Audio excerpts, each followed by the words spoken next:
Okay, guys, welcome to Geek'd in Shreveport 2023. He's hiding, but we got a special guest for you guys, Mr. Sam Witwer.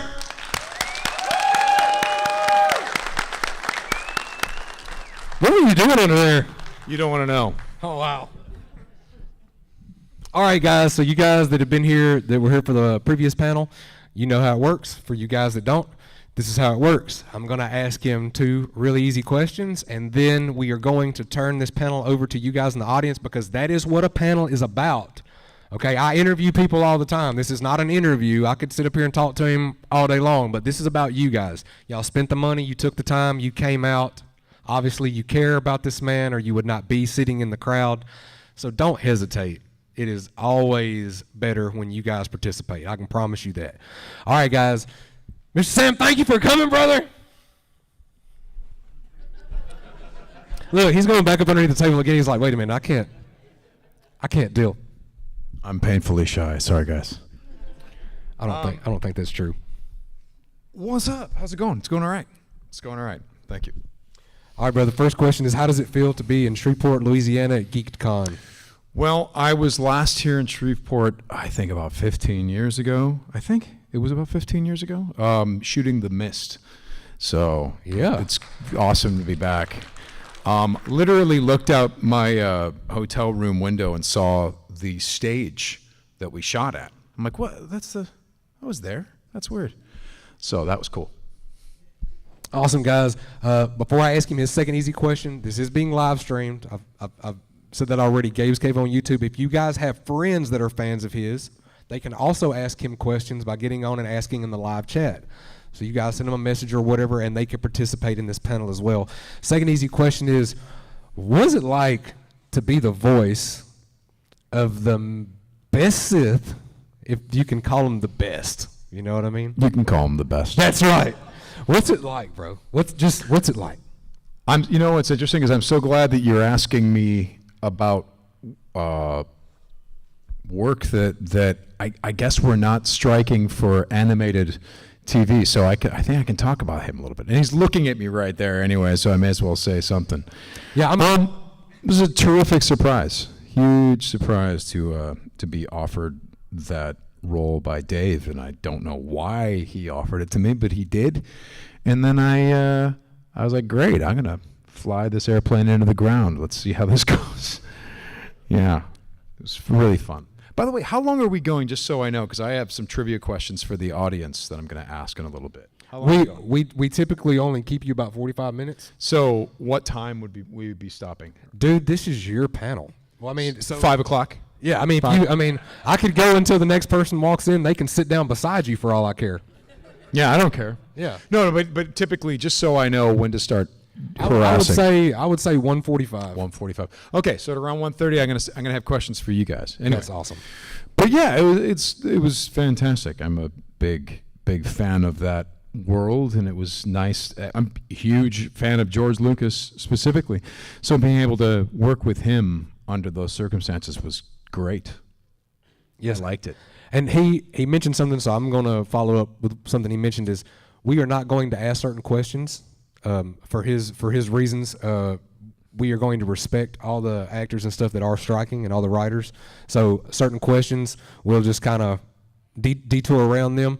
Anything coming up in any of the shows or movies that they are striking against, trying to get the money, they cannot talk about those at this time, and will not. And we're going to ask them to. So my understanding, though, is that animated television is not being that is not off limits. That I think we're fine with that. Diane, am I right about that? That's the same thing I got told this morning. So is that right? Where is that going? This is being live streamed on YouTube. Okay, so it's probably important to get this right, I think. Hi, Sag. How are you? I'm pretty sure that we're right. Yeah, I haven't messed up yet. Well, this is what I was told, and I just hope that I'm right about this. Otherwise, my name is Mud. So we're gonna find out. But yeah, as I understand it, we're not striking against animated TV. So I think we can talk about animated TV. How about that? Which is cool because he's looking right at me. So anyway, that's what's up. Okay, guys. So now this is your turn. Yes, go to the mic. Absolutely. I'm good? Oh, thank God. All right.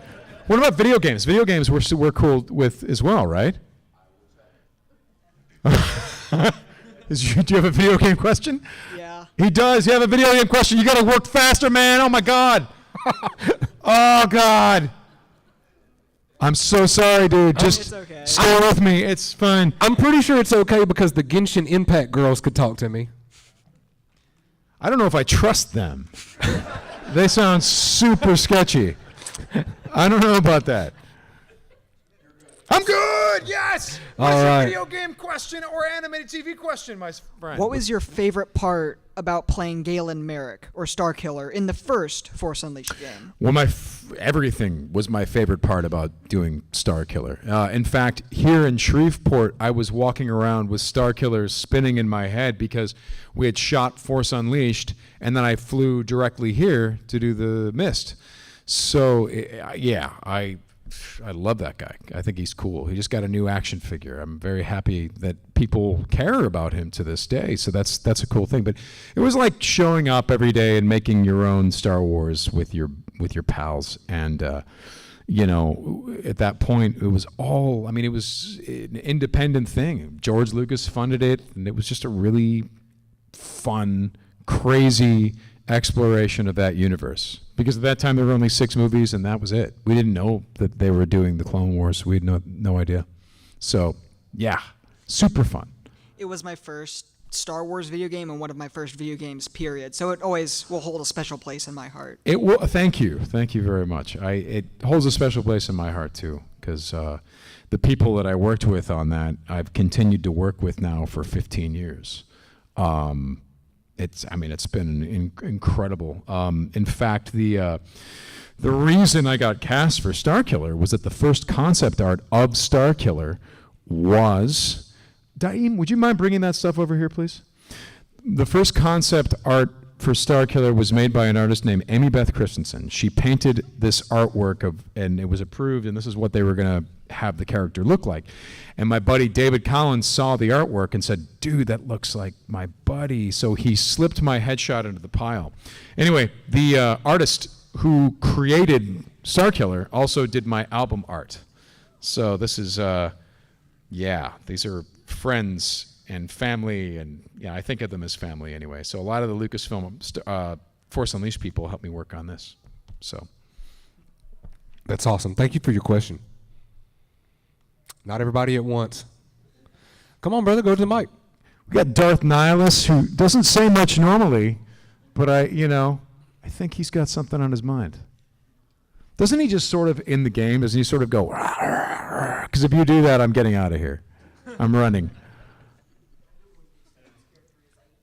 He eats planets. Big fan. So sorry, I lack for words. How do you feel about the support that you get from both like this video game characters and Darth Maul? Since like it seems like the animated Darth Maul seems to be the best Maul that most people really come to love.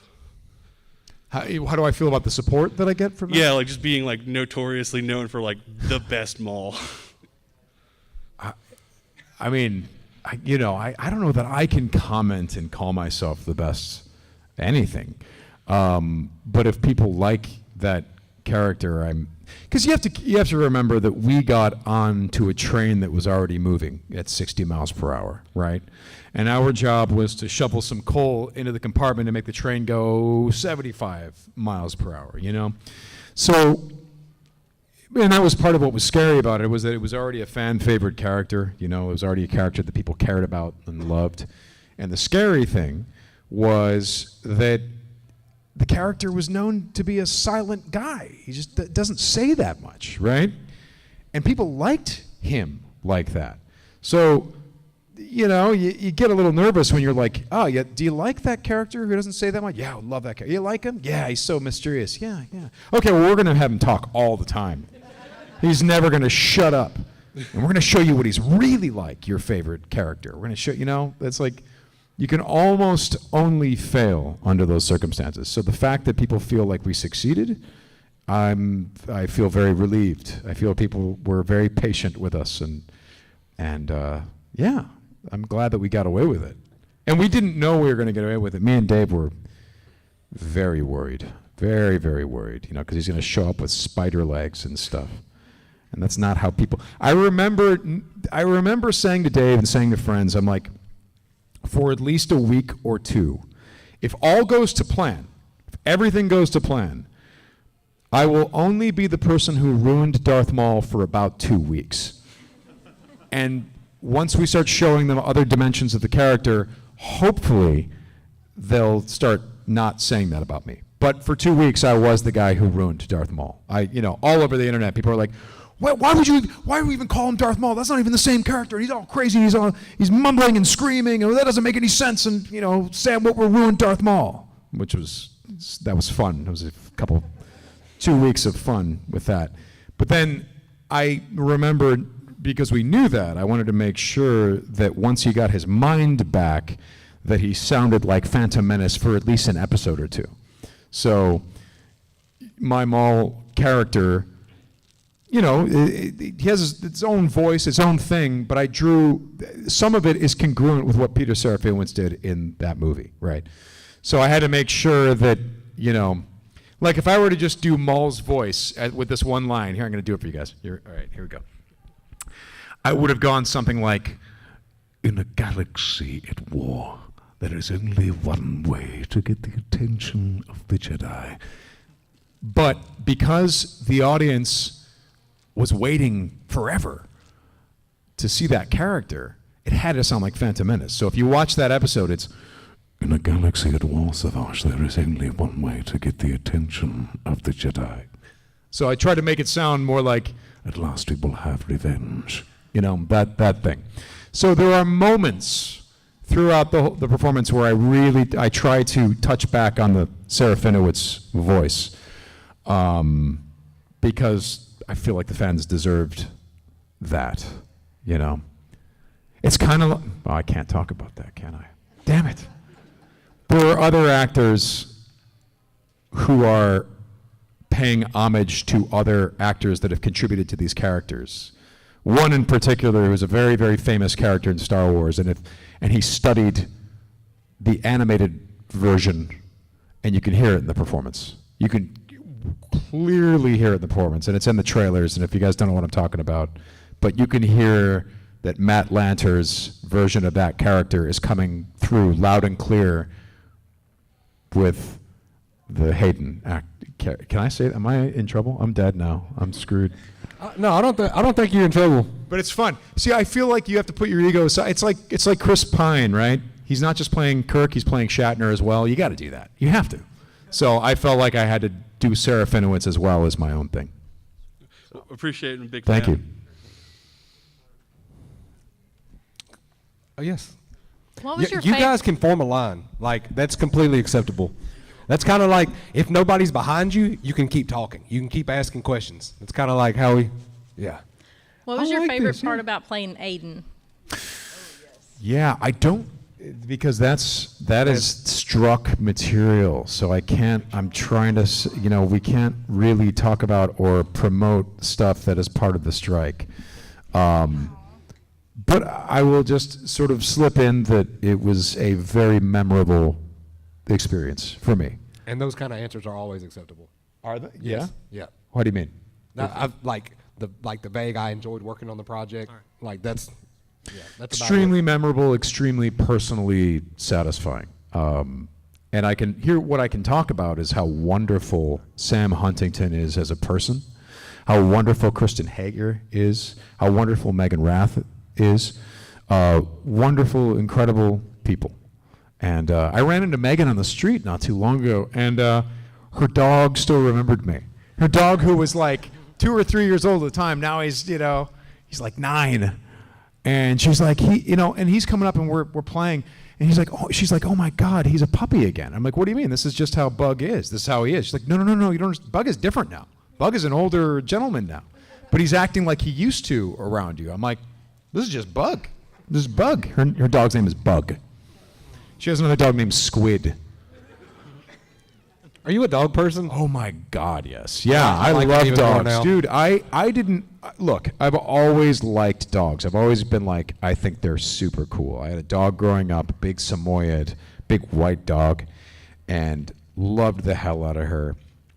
But I didn't totally realize that dogs had the ability to hijack my life.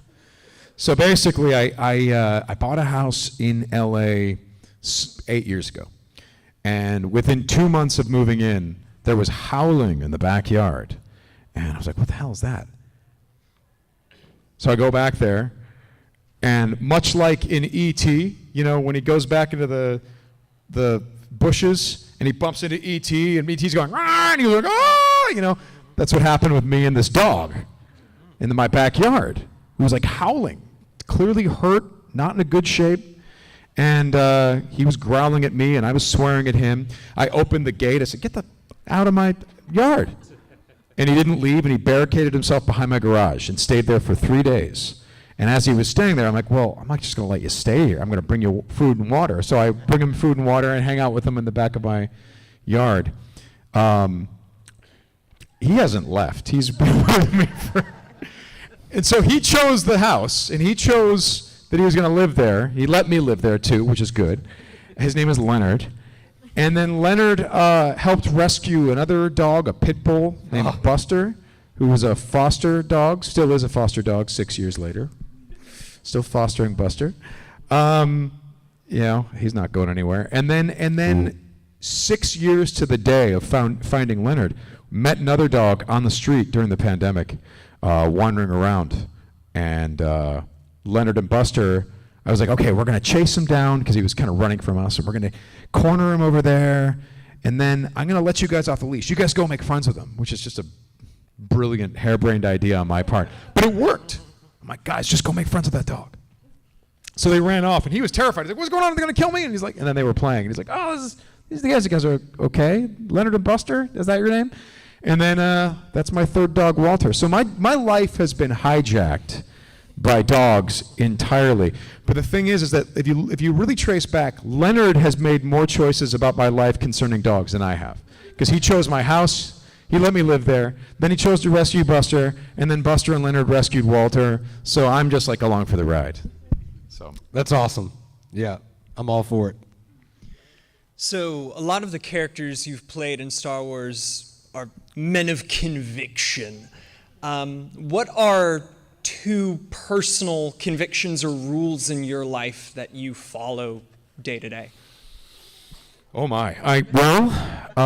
Unlike one of my Star Wars characters, I try not to lie. If I can avoid it, I will avoid it. Even a dumb little white lies, which has gotten me in trouble, I gotta say. Someone would ask me some question, and based on some sort of technicality, I'd be like, well, yeah, I think I did that, but just trying to be like completely and totally honest, and then you realize you're like, no, that's you know, like, anyway, try not to lie. Get myself in trouble all the time because I don't do that. And dogs. I think dogs and don't lie. Those are my two things. The don't lie thing is really, you know, I say this because Brandon Routh is here. That's a Superman thing right there. I always loved that about him, you know. She said, oh, you know, Lois says something like, he goes, I'm here to fight for truth, justice, and the American way. She's like, oh my God, you're going to be fighting every elected official in this city. And she's like, you're kidding, right? He's like, Lois, I never lie. I love that. I love that. Okay, this is like a off-topic question. This is the deal with video games. Okay, so what's your opinion about the Microsoft Activision Blizzard acquisition? Microsoft what? Activision Blizzard, the acquisition that just happened. Blizzard? Yeah, Oh Activision God, Blizzard. I barely know about this. I don't think that I'm aware of it. I think I'd heard something about it, but I haven't thought about enough to have an opinion just yet. Okay, but I just heard they said that the judge they made the decision over Microsoft, over the FTC. Again, like I said, I don't know enough about the situation to have an opinion. I haven't worked with Blizzard or Microsoft, so I don't really know Okay, that's fine. those guys. Yeah. Okay, that's fine. Yeah. But you're talking about like antitrust stuff, right? Like monopoly stuff? Yes. Yeah, I mean, off the cuff, having not thought about it, probably a good idea to keep these entities separate. Probably, I would think. But again, haven't had a chance to think about it at all. So. Hi. Step a little closer, yeah. Oh, hi. Hi. I was going to ask what your favorite part about Justice League Throne of Atlantis was. The Justice League Atlantis, working with Matt Lanter, I played my, I don't know if I played the character right. I played him as sort of a petulant little, angry younger brother almost to Matt Lanter. I don't know if that was what they wanted, but that is what I did. But Matt was great, and everyone else was great. Mr. Romano was great, the director, It was nice to participate in that. I really enjoyed it. Thank you for your question. Another one. What's it like as an actor going from doing like space fantasy like Star Wars to like zombie horror like Days Gone? What's it like flopping between genres like that? What's it like between space fantasy and zombie horror? Will you swear more with the zombie horrors? You're just like, my character, like it was an F-bomb every other word, and super violent, and yeah. So that was a big difference. The thing with Days Gone was that we were going for realism. We were like John kept saying, like, well, let's go for like, what would this really be like? So one of the things that I decided and that John supported was, I'm like, John, in video games, we're like, the character talks to the player in video games, right? The character will come in and be like, I found a phone. I better keep this. I should go right now. You know what I mean? Like the character has like sort of an inner monologue, telling the players information, like, this must be a clue, And I said to John, I'm like, what I haven't seen in video games is, let's play it like he's saying all of the inner monologues. Let's play it like he's actually talking it out loud. He's like, oh, that's interesting. I'm like, because I think this guy would be losing his mind, wouldn't he? I mean, isn't that, and John's like, yeah, it's one of the themes we're going for, is him trying to keep his head together. So we played a guy that had like, had some real mental health issues. And I remember the reviews, a lot of the reviews really gave me a lot of crap for that. He's just muttering to himself all the time. And I thought they would be like a little bit more sympathetic. I'm like, no, this guy is like going through hell. I felt that was kind of fitting, considering the situation. The funny thing is that I did not get any criticism once the pandemic happened and people were on lockdown. That's when everyone started talking to themselves. They're like, oh yeah, I mean, you would totally talk to yourself. You're like, yeah, come on. So, at first it was just people, I'd gotten contacted with some people that suffer from PTSD and other mental health stuff. And they're like, talking to yourself is like one of the tools you use. So I think you did that right. But then once the pandemic happened, it didn't need to be explained to everyone. Like, oh yeah, of course he's talking to himself. We all talk to ourselves. It was that kind of realism that really made that game click for me. Thank you. That's what we were going for. We were trying to bring a sort of level of gritty realism. Okay, guys, this Amy Beth Christensen artwork I'm going to be giving away 2 copies of my record, one on vinyl, one on CD. Okay. Hey. You can buy these at the when I'm signing autographs if you don't win this. But here's the thing, and the first hand you're going to have to call out the first hand you see go up. We have to point to them. Okay. And I'm going to say a line, and then you have to finish the line. Okay? All right. You ready? Who's the more foolish, the fool or the guy with the ears? You got it. Yes. Which would you like, vinyl or CD? You want the CD? CD. Wait, did you say vinyl? Oh, yeah. There you go. Right on, man. Awesome. Okay, next question. All right, hey Sam. So I have one question related to the Crash Stones. When's more music coming? When is more music coming? Yeah. I am making a real effort to get into the studio now again. Because right now I a handful of half-finished ideas that are recorded. Some of them actually are a little bit further along. Some of them are closer to actually being songs, including with real drums recorded and stuff like that. But what has to happen is I need to make the commitment to get in there a little bit every day.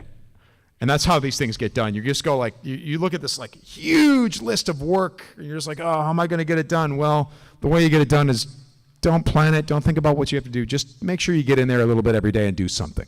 And if you keep doing that, and you keep doing something every day, eventually it's finished. So that's the decision that I had to make, and I'm like, it's time to make that decision. Because I would get in every now and then and mess around with stuff and record stuff. And I think it's to the point now where I need to make time every day, even if it's like an hour every day to push that along. It's weird. The next one's going to be weird. It's going to be even weirder than this one. So. And what was your favorite part about playing Deacon St. John in Days Gone? Favorite part about playing Deacon St. John? I think it was the cast. The cast was really fun. Jim Peary was super friendly no matter how badass he played Boozer. Like, he was just super likable. Courtney Draper is just absolute unpredictable maniac.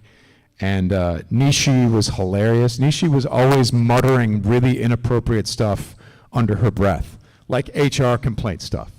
She'd just be on set and she'd be just muttering something to herself that was super offensive and inappropriate. And you just look at her and she's like, what? She's like walking around saying just, and she was doing it for a laugh, right? But she was playing it like, I can't tell you what she was saying. It was so bad. I mean, it would be the equivalent. It'd be worse than this. It'd be equivalent of walking around being like, I just gotta rip a giant fart. What? No, I just gotta let a fart tear its way out of my butt. What? What? She would just be like saying this weird stuff. So anyway, fun people to work with. Thank you for your question. All right, so I think between 2010 and 2014, I was overseas, and I felt like really homesick. And one of the things that we watched was Star Wars, and another one was Smallville. And so, how was it working on Smallville for those 18 episodes? How do I think you can. I can talk about the people. I can talk about Tom Welling and how much I like him. Yeah, personally, yeah. Tom Welling is super tall. And then the like people like Aaron Ashmore, even he's tall. Everyone is tall, really tall. And yeah. Tom Welling is very tall, but he is a really nice guy. I really, really, really like that guy. Someone asked me to disrespectfully sign over his face, and I refused, even though that would have been fun. But he's a really, really cool guy. So if you're a fan of Tom, you should be. He's a cool guy. Thank you for your question as well. I kind of have a fun question because I watched a lot of your Twitch streams and things Cool, like that. yeah. So what is your favorite RPG that you like playing? Favorite RPG? Hell yeah. You guys, do we have a lot of RPG players in the audience? Yes. Role-playing games? Okay, let's get into this. I grew up with the Star Wars West End Games RPG, right? And D&D, first edition AD&D.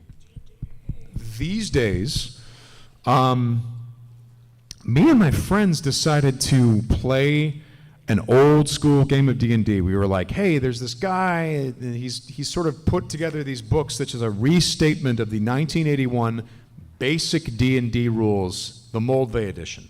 So this is like not AD&D, this is sub AD&D. And we're like, yeah, let's play it. It'll be a bunch of laughs. I know it's really dangerous. Your characters die a lot. You have 3 hit points. There's no death saves. You get hit by a dagger and you die. And we thought it was just going to be like, play these old modules. It'll be for laughs. We fell in love with it and have been playing it for years now. So I have come to realize that those old editions of D&D, the thing that maybe needed help was the fact that the way they stated the rules was a little bit weird. You're like, well, I don't understand what it's telling me to do here. This game, Old School Essentials, is the restatement of the rules, and they lay out the rules so cleanly. Like, no, it's just like this, it's like that. Very simple. So I love that old school D&D stuff. Now that I've played the rules and seen what you were supposed to do, it's a great system, awesome system. I love the Fantasy Flight slash Edge RPG for Star Wars. It's incredible. Maybe my favorite system ever. In terms of other RPGs, there's so many great systems, dude. The Blade Runner system looks amazing. I wanted to try that one actually. Dude, I want to try it so bad. I've been collecting this stuff. I want to collect a little bit more of it before I get my players into it. Alien is brutal. Alien, you just get. It's like, yeah, it's exactly. This guy's giving me this look. Like, Alien RPG? Yeah, they all die. Yes, all of your players die. You get in there so that you can eviscerate them with a xenomorph. It's horrifying, but like so well written, so well done. I haven't played it, but I've been reading the Terminator RPG, which also seems extremely brutal and expects people to get shot and killed by, big cyborg Terminators and stuff. Boy, there's so many great ones. Tales from the Loop is awesome. God, there's so many great role-playing games these days. I mean, because, we're finally at a point where people understand what those are. Because when I was growing up, it was like, oh, what are you and your friends doing? Oh, we're going to play D&D. You're going to worship Satan? No, we're going to learn to be friends and learn team skills and learn to be socially. No, it's Satan. Like, oh, it's not though. These days, people seem to get it. They seem to understand that it's really, really good for people to do those things. So, yeah. I've also I've been painting a lot of miniatures. I just painted my first 2 battle mechs from BattleTech. I'm very happy about that. One more question that I had. What's your favorite Star Wars game? That's the last one. Video game? Yeah, Star Wars video game. Well, I don't know if it's my favorite, but the X-Wing and TIE Fighter series, incredible. So good. So good. Sweet. All right, Yeah. cool. Thank you for your questions. I'm back. So I just wanted to know your thoughts. So Star Wars Saga Edition, the tabletop game, came out with a Force Unleashed rulebook, and I wanted to know if you've played that or if your thought, because Galen Merrick is a character in there that you can fight against or join forces with, as well as like all the unleashed powers that are in the game you can play with. If you've played it and your thoughts on it. So what he's talking about is, as an RPG geek, I'm on the cover of an RPG book, and that felt pretty good. I thought there was a good plan on their part. I liked that. I don't know that they gave me high enough charisma stat, but I was happy with the character appearing, and yeah, we played Saga Edition for years. We loved that. Yeah, we played all of the editions of that particular RPG. In fact, that's how I became a big fan, was like playing the RPGs and learning all the strange information in those books, all the lore. So, a couple of small questions. I know with the strike and everything, it'll be a minute, but, when might we see you on screen in Star Wars, live action? Will we? I don't know. I have no idea. No and clue. then the secondary question to that is, Lord, at what point are you just going to play every character? Am I going to play every just character? Every character in Star Wars. Just a movie with nothing but you, just So a one-man soon. show. Just you're Leia, you're Luke, you're all of them. So you're pitching me on a movie where I just play everyone. Yeah, I Yeah, love I it. mean, you're like, between you and Favreau and Filoni, y'all are like Mr. Star Wars right now. So y'all kind of trade depending on what you're working on. So, you got the Emperor, you got Maul, you got whatever, Star Killer, probably whatever else they throw. You'd be good at all of it anyway. So why not? So why hire anyone else? Yeah, just get you to do everything. You voice everybody. You just take care of everything. Yeah. I feel like you should write the script, hire the animator, and then just send it to him and let him just handle all the voices. It's no problem. I'm an English teacher, so I'll make my kids write it. There you go. So it'll be real crazy. Because we're not striking this, I'll tell you about something that tests your theory. Audiobook for Darth Maul Shadowhunter. We released that not too long ago, where I do play all of the characters. So maybe I'll take a listen. If you want to hear my Obi-Wan Kenobi. They're all in there. There's I just a lot feel of like different as you would characters. say his name every time, you would just scream Kenobi at the end. It's just like, I'm Obi-Wan Kenobi. Yeah. Just Well, every again, time. I can say this because this is not struck work. But yeah, we did an audiobook. There's an older audiobook. The guy did a great job. But they had me do a refresh of the audiobook. Awesome. And yeah, all of those characters are in there, including a whole bunch of other characters that are, yeah. So Appreciate and you. Maul is all over it. It's Darth Maul Shadowhunter, so he's clearly in the book. I So, appreciate your question. yeah. Answer. What was your first D&D character like? He had a magic mace. He had 11 hit points, and he died about 20 minutes into the game.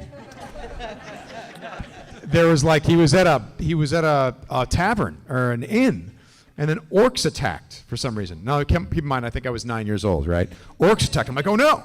So they chased me upstairs, and they had me cornered, and I used my magic mace to bash a hole in the floor and jump down, and it worked. And I was like, D&D is awesome. I just bashed a hole in the ground and from the second floor and jumped down to the first floor, and then I started running out, making my escape, and then all the orcs pulled out bows and shot me dead.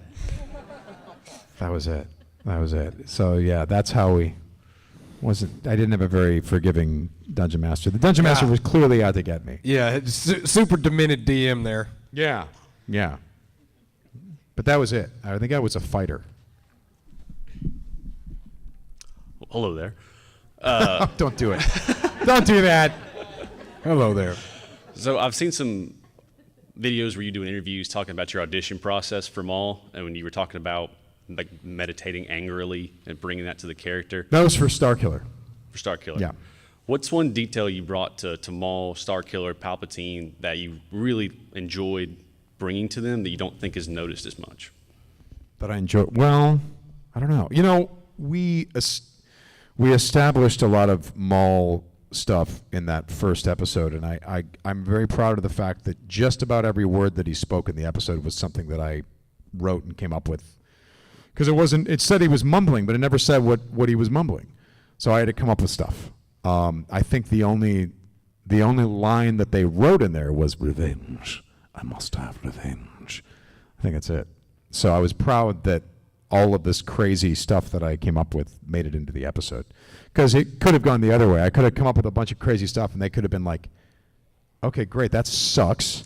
Let's do something different, But no, they let me do it. So I'm proud of that. That was my contribution. Also the fact that in his mumbling he says something where mercy is a lie. And he starts out with saying mercy is a lie, and then later in the series, before we say goodbye to him, he begs for mercy from his master. I thought that was a nice little thing. So, yeah. Follow-up question. It's like looking back, since you've played these characters, is there anything that you haven't been able to do that you would like to do with them? Tons, always. Especially with a character like Maul, because there's a lot of places you can go with him. It was really fun in Star Wars Rebels to create the old sweet version of the character, Right. Oh, everyone likes it when they come up with older versions of the characters. They always like to make them grumpy and like downtrodden, and we decided to make him just the sweetest, nicest dude ever. And I remember Ashley being like, "What is going on right now, Sam?" I'm like, "What?" Because we were doing the episode. She's like, "He's such a nice guy." I'm like, "Yeah." And then you blind Kanan. You're like, "Yeah, okay, well, he's not that nice." So yeah, that's fun stuff. Got another? Yes, absolutely. Go for it. For winning the CD, let me think. What's a good? Okay, hold on. I'm holding.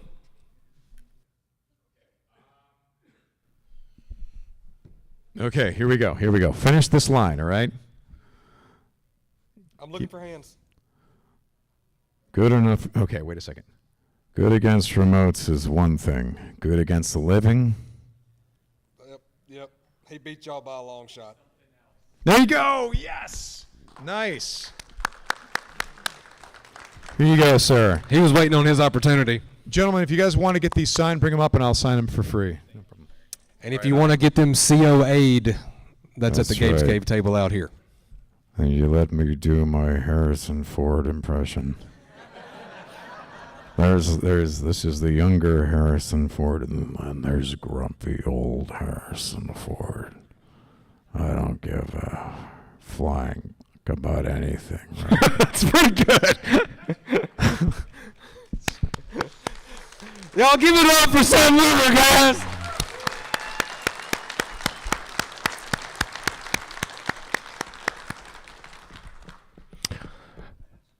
Oh, you got a question? Yeah, well, it's off topic, but since you were in the mist, Thomas Jane. Tommy.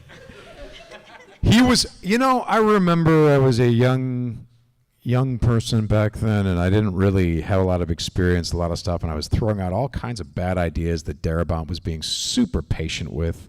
We shot this just a walk's distance from here, the Mist. And I remember Tom Jane, I understand now, having some experience, what he was doing, but I remember Tom seeming super moody and wouldn't talk to me, wouldn't talk to anyone, this and that.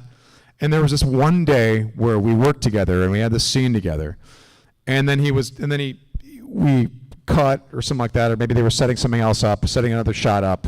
And so we were allowed to go back to our trailers, and he was walking ahead and I was walking back to my trailer, and he's about to get into his trailer, and right before he gets in, and he hasn't even looked back, right before he gets in, without even looking back, he just kind of goes, "Hey, Sam."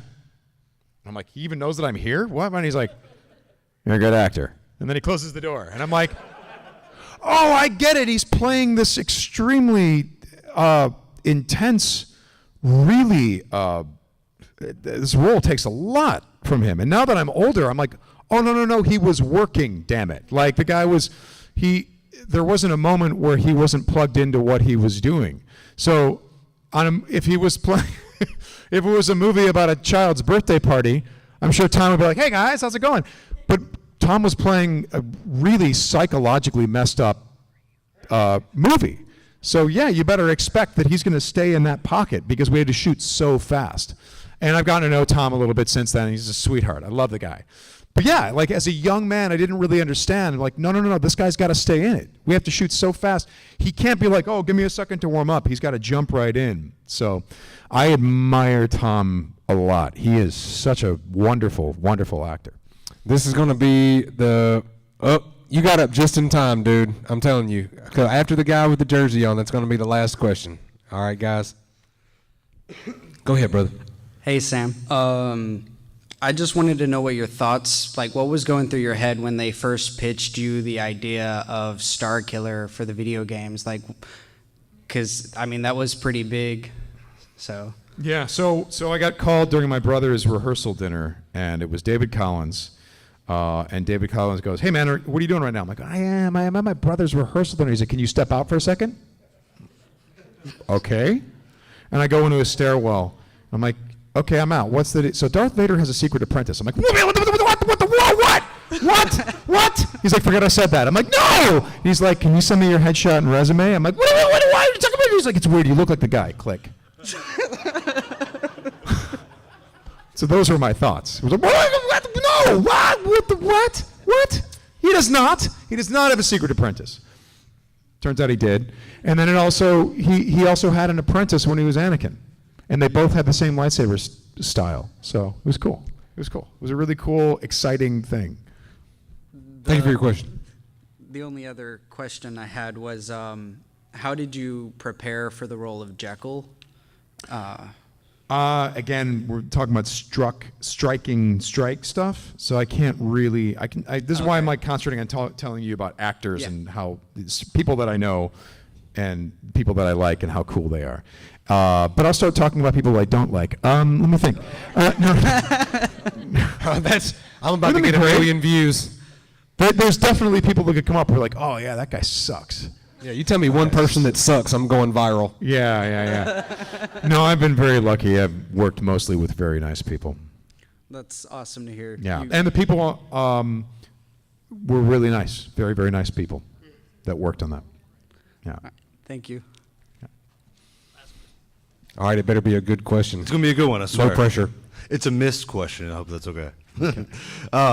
I remember I can sort of talk about the actors. I can't really talk about the project. Yeah. Marcia Gay Harden. I hated her in that movie because she was so good. She's like the person. She's a fantastic actor. I wanted to ask, how was she in real life and the whole cast? I know you talked about Thomas Jane. Can you just expand on the cast and what it was like being on that movie? Frank Darabont brought together a group of wonderful people, really wonderful people, really fun, wonderful people. So, and Marcia is no exception. She's a fantastic, fantastic actor. I was just very intimidated to be around that many wonderful, Bill Sadler, Jeff DeMunn, all these guys. Bill Sadler beats the hell out of me in that movie, and Bill was, we were going for it. He was really hitting me and knocking me to the floor and all that stuff, and it had to look good, right? So we were going for it. And the way that he would make up for it is on command, he would do death for me. Now, do you know what I mean when I say that? Okay, so I'd be like, he'd knock me down or whatever. I'm like, Bill, could you? I got you, Sam. You have sunk my battleship. And he would do that character for me that he played in another movie. Whoa. Do you guys know what I'm talking about? Death? Best 2 out of 3. Yeah. So that was Bill Sadler. People don't know that that's Bill Sadler, but he was in 2 and 3 of that series. Against most excellent adventure through time. So, yeah. Yes. All right, guys. I want y'all to give a big round of applause. And y'all stand up for just a minute because I'm going to make him take a picture with y'all in the background. Sam Witwer, everybody. Thanks, guys.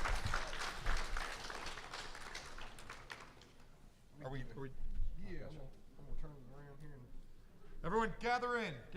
We're all doing a picture. I'm going to have to get on this side of it. Okay, gotcha. Yeah.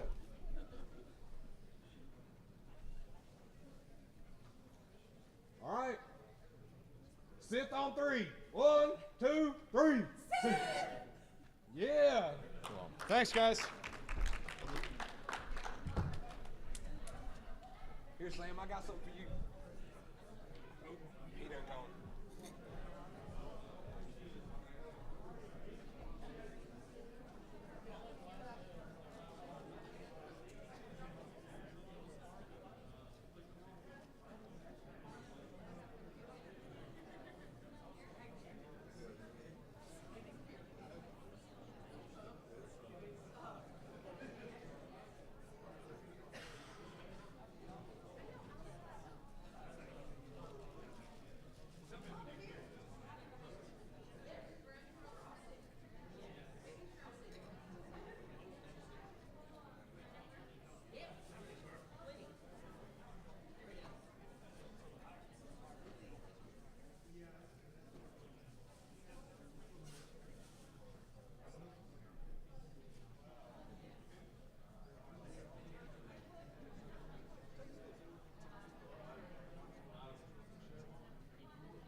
Thank you guys for being understanding about what questions